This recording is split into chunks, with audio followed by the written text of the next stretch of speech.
ہو کر کے پناہ مانگتے ہیں اللہ کی بارگاہ میں. اور حالات کیا ہوں گے؟ حالات کیا ہوں گے پتہ ہے؟ بزرگوں نے فرمایا جب تمہارے اہل خانہ تمہیں دفن کر کے جاتے ہیں تو 3 دن نہیں گزرتے کہ تمہاری ناک سے اور کان سے اندر کی چیزیں باہر آنا شروع ہوتی ہیں.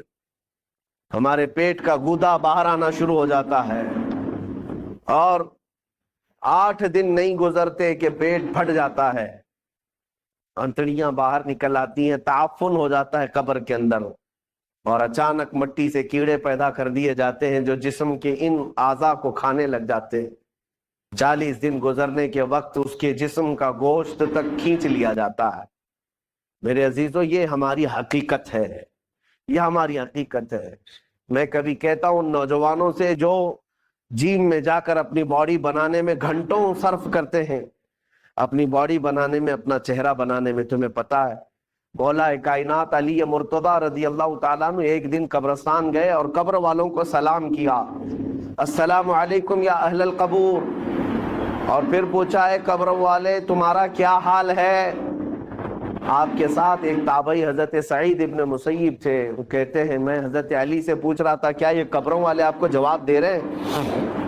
حضرت علی کہتے ہیں ہاں وہ قبر والے جواب دے رہے ہیں، میں سن بھی رہا.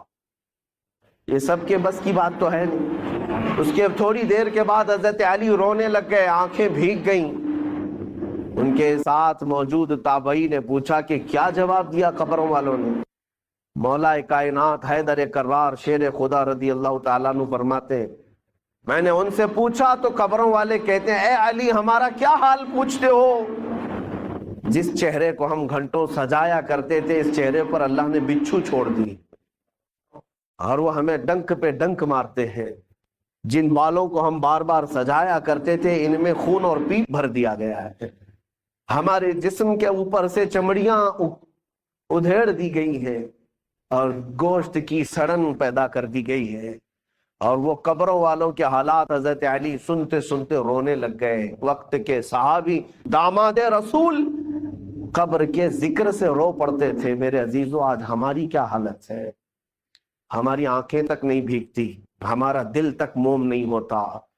خواہشات نے ہمیں اتنا مصروف کر دیا ہے کہ اپنا آخری سفر بھی بھول بیٹھے، جبکہ تمہیں پتا ہے تم ہماری تقریر سنو یا نہ سنو، کسی کا بیان سنو یا نہ سنو، تمہیں تو موت آنی ہے، تمہیں لے جایا جائے گا. اس بات کو مانو یا نہ مانو، تمہارے نہ ماننے سے، تمہارے انکار کرنے سے تمہاری موت کے آنے میں کوئی فرق نہیں پڑے گا. موت تو آنا ہے. تم 1000 اختلاف کرو مجھ سے، 1000 مجھے گالیاں دے لو، لیکن موت تو آنی ہے میرے عزیز، موت تو آنی ہے. ہم نے بھاری بھرکم جسم بھی اٹھائے ہیں، بڑے پیسے والوں کو بھی اٹھایا ہے، لیکن دیکھ کر کے اس بات کا احساس ہوتا ہے کہ پورے کفن میں ایک جیب بھی نہیں رکھی جاتی. اور نہ ہی ہم اپنے عزیز مردے کو دفن کرتے ہیں تو 5 روپے 10 روپے 100 روپے 1000 روپے کی نوٹ تک نہیں رکھتے، اور رکھنا بھی نہیں چاہیے. لیکن مومنوں کا یہ عقیدہ ہے کہ ہم ایک سکہ بھی قبر میں اپنے باپ کو نہیں دیتے. کیوں؟ سب کو پتا ہے کہ یہاں یہ سکہ نہیں چلنے والا، یہ دوسری دنیا ہے، یہاں انصاف دوسرا ہوگا. یہاں ملائکہ آئیں گے اور وہ نہ رشوت لینے والے ہیں اور نہ سفارش تمہاری لینے والے ہیں. یفعلون ما یؤمرون، وہ اتنا ہی کریں گے جتنا ان کو حکم دیا جائے. اے میرے عزیزو، وقت بہت کم رہ گیا ہے، وقت بہت کم رہ گیا ہے، اور اب تک ہمارے پاس ایسی کوئی چیز نہیں جس کو لے کر کے ہم قبر میں جائیں. مجھے ایک واقعہ بار بار جھنجھوڑتا ہے. ممبئی کی سرزمین پر ہمارے ایک حاجی صاحب، بڑے پیسے والے، پرہیزگار آدمی بھی ہیں، لیکن اپنے بیٹے کو انہوں نے بچپن سے، اکلوتا بیٹا تھا، کانوینٹ میں پڑھایا، انگلش میں پڑھایا، اور بہت ٹاپ کی کالج یونیورسٹی میں پڑھا، یہاں تک کہ اسے لندن بھی پڑھنے کے لیے بھیجا تھا. 24 سال کا یا 25 سال کا لڑکا تھا، اچانک بون کینسر ہو گیا.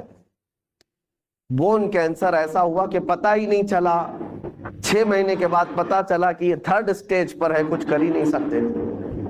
پہلے تو لندن میں علاج ہوا، اس کے بعد پھر وہاں سے مایوس ممبئی لوٹ آئے. جب گھر آئے تو 25 سال کا جوان بستر پر ہے، گل گیا ہے، اور باپ کی حالت دیکھنے کے قابل. روتا تھا، نمازوں میں آ کر دعا کی چٹھی ہر بار. پھر وقت ایسا آیا مجھے وہ بات یاد آتی، کافی سال ہو گئے، اس نوجوان لڑکے نے اپنے باپ کو ایک دن بلایا، کہا ابا جان میری اسکول کی سرٹیفکیٹ، شیلڈ، مارک شیٹ یا جو مجھے انعامات ملے تھے وہ کہاں ہیں؟ کہا باپ نے بیٹا سب سنبھال رکھا ہوں، الماری میں سب ہے، سب ہے۔ کہا میں دیکھنا چاہتا ہوں۔ اس کی 7ویں کی، 10ویں کی، 12ویں کی اور جو اس نے مسابقے، جو کمپٹیشن میں شیلڈ لیے تھے وہ سب رکھی ہوئی تھی۔ باپ لا کر کے دیتا ہے، یہ تیری 10ویں کی ہے، یہ 12ویں کی ہے، یہ کالج کی ہے، یہ تو لندن میں جو پڑھا اس کی ہے، فلاں کورس کی ہے۔ وہ بستر پر لیٹے لیٹے نوجوان دیکھتا رہا، حسرت سے اپنے باپ کو پوچھتا ہے وہ ساری سرٹیفکیٹ دکھا کر، ابا جان مجھے بتاؤ ان ساری سرٹیفکیٹ میں کون سی ایسی سرٹیفکیٹ ہے جو میں منکر نکیر کو بتا دوں تو مجھے چھوڑ دے؟ میں قبر میں جانے والا ہوں، میری زندگی بہت مختصر سی رہ گئی، بون کینسر، اب میں بچنے والا نہیں ہوں، لیکن بابا جان مجھے بتاؤ اس سرٹیفکیٹ میں کون سی بتاؤں منکر نکیر کو کہ وہ چھوڑ دیں گے مجھے؟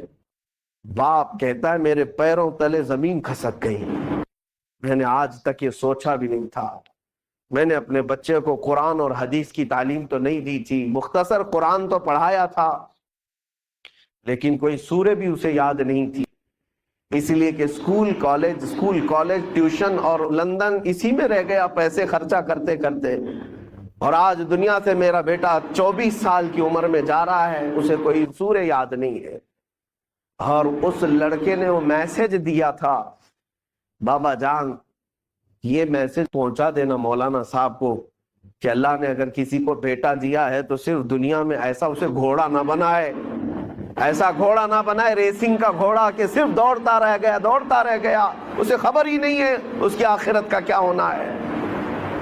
کم سے کم ہر باپ اتنا تو اپنے بیٹے کو دے دے کہ وہ قبر میں میرے مصطفیٰ کو منہ دکھانے کے قابل تو ہو جائے۔ نبی پاک صلی اللہ تعالیٰ علیہ وسلم قبر میں تشریف لائیں اور پوچھیں کہ میرے لیے کیا لایا ہے، تو تمہارا چہرہ کھل تو جائے کہ یا رسول اللہ میں آپ کا ہوں، آپ کے لیے دنیا چھوڑ آیا ہوں۔ لیکن ہماری اتنی حیثیت نہیں کہ جا کر کے کہہ دیں۔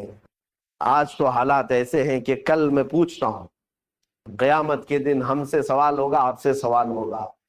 اے نوجوانوں، اللہ تبارک و تعالیٰ اگر جوانی کے بارے میں تم سے یہ سوال کرے کہ تیری 25 سالہ زندگی تھی، جب تو 20 سے 25 سال کا تھا، 25 سے 30 سال کا تھا، تیرے پاس طاقت تھی، قوت تھی، تو جوان تھا، اس وقت تو کیا کر رہا تھا؟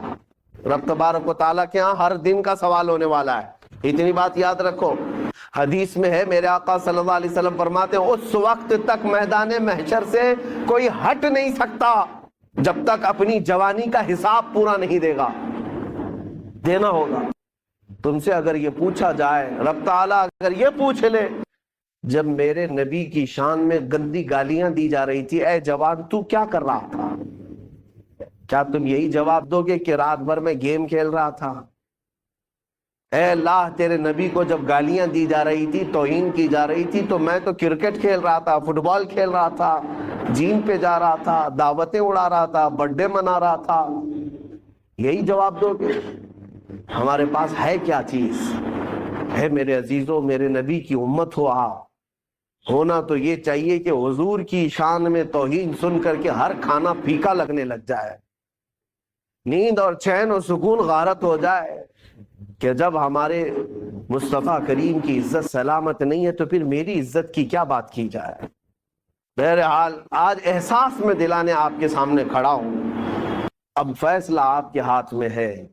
ایک چیز میں بتا کر کے رخصت ہو جاتا ہوں، جنازہ اٹھے گا اپنا، ہمارے گھر سے نکلے گا، کس میدان سے نکلے گا پتہ نہیں ہمیں، لیکن اتنی بات معلوم ہے کہ قبرستان جانے سے پہلے جنازہ یہ سب کے ساتھ ہوگا، سب کے ساتھ ہوگا۔ ابھی قبرستان پہنچا نہیں ہوتا کہ پوری قبر کے مردے کھڑے ہو جاتے ہیں۔ اگر کوئی غلط آدمی کا جنازہ آ رہا ہے، گنہگار کا آ رہا ہے، تو وہ کھڑے ہو جاتے ہیں اور کہتے ہیں اے رب ذوالجلال اسے ہمارا پڑوسی نہ، اسے اس قبرستان میں داخل ہونے نہ دے، اس لیے کہ آج وہ آئے گا، دفن ہوگا، اس پر تیرا عذاب ہوگا، جس کی وجہ سے ہم سب کا چین اڑ جائے گا۔ مردے کھڑے ہو کر کے پناہ مانگتے ہیں اللہ کی بارگاہ